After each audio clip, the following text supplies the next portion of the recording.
Boners are weird.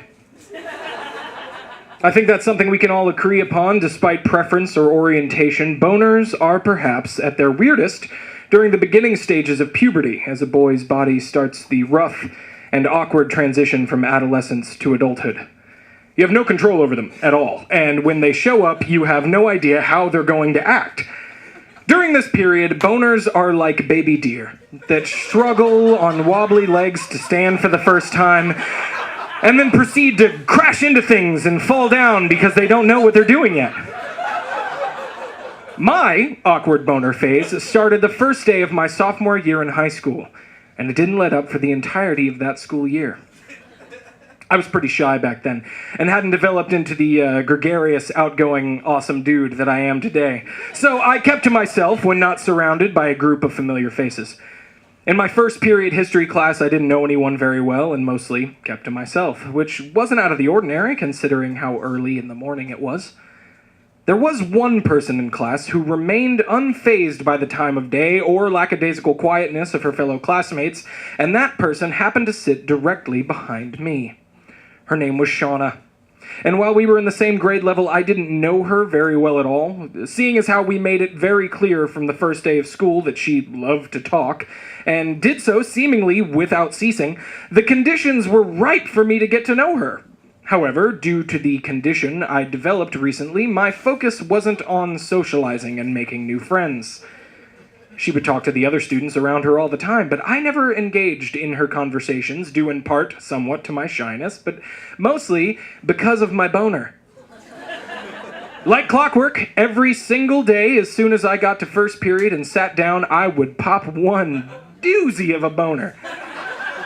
I'm not talking about some semi-soft, half-chub, youngling type of boner either. These were rock-hard, diamond-cutting redwood forest boners that ached to be released from their denim confines. Never mind worrying about my boner ripping through my jeans. I was more concerned with it ripping through my skin. It wasn't like I didn't want to turn around in my chair and make a new friend and join the conversation, but I was so preoccupied with trying to hide my boner, I simply could not dedicate any amount of mind share elsewhere.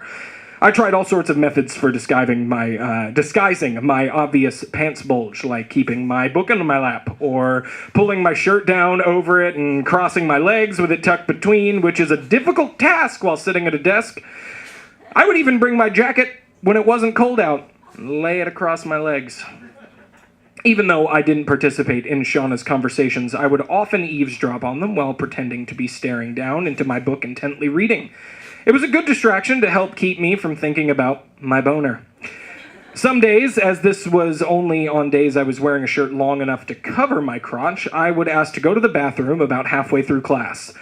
It was right across the hall from my class, so I would duck in quickly, lock myself in a stall, and just jump up and down, trying to get to will away my unwanted erection. Even when this method worked, my boner would return shortly after I returned to class and took my seat.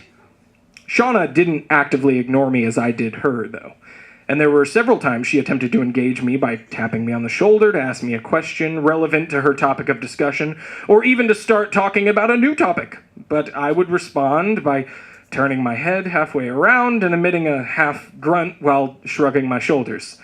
Just talking to girls was hard enough for me at this point in my life, and having a boner while talking to them was far above my skill set at the time.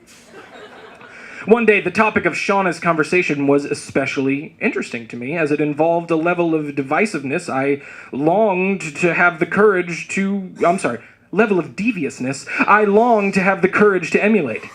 It seemed that Shauna had gotten a tattoo, and even way back then I had quite the affinity for tattoos and always knew I wanted to get them. The problem was I happened to be 15 at the time, as was Shauna, which further intrigued me as to how she managed to pull this off. It seemed there was a newish tattoo parlor in our neighborhood that she'd visited, and I knew exactly the place she was talking about, as I'd seen it many times.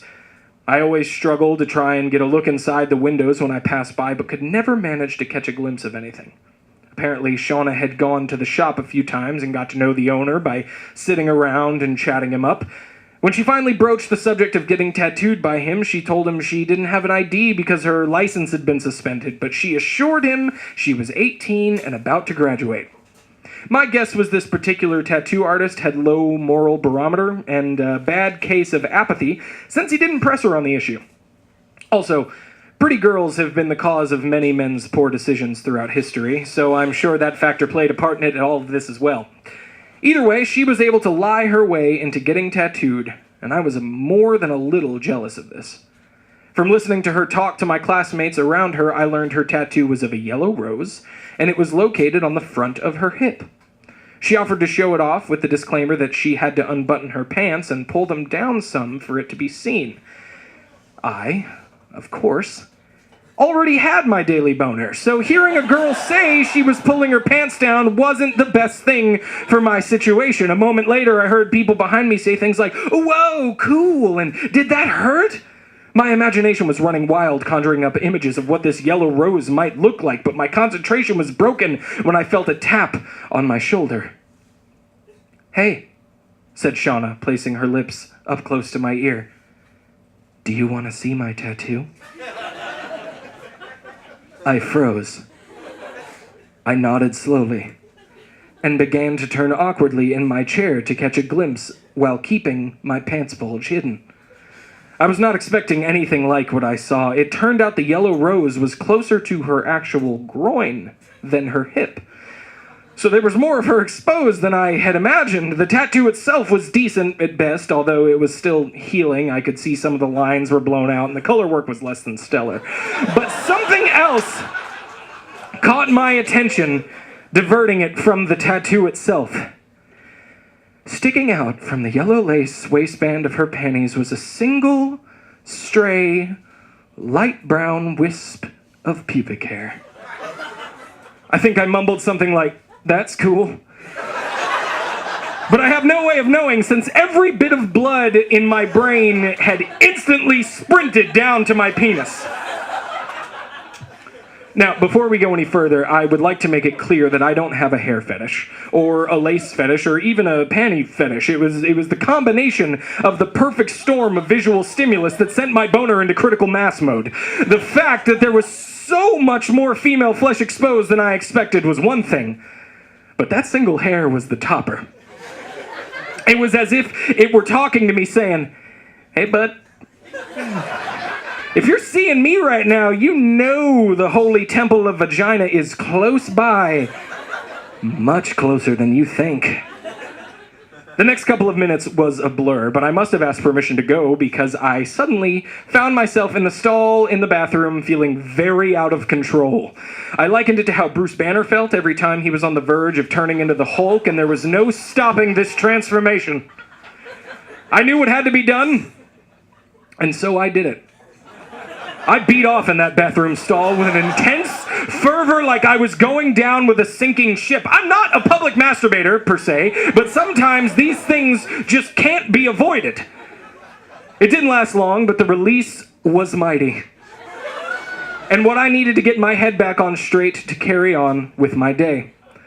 I'd like to tell you after this whole tattoo, pubic hair, masturbation thing, that I got control over my boners and turned into some suave, cool guy, but that didn't happen.